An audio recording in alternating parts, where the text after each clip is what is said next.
ليس مجرد سنة بل رصاصة طاقة.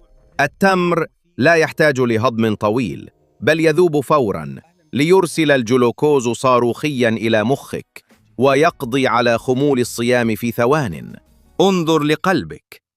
البوتاسيوم الموجود في التمر يجعله ينبض بهدوء وقوة. وهل تعلم لماذا هو طعام مريم؟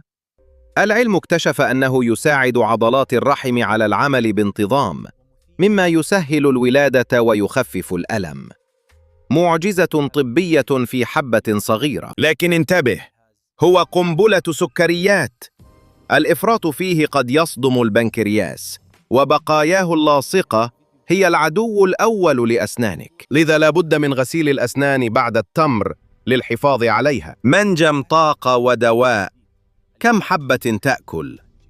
وتراً أم زوجاً؟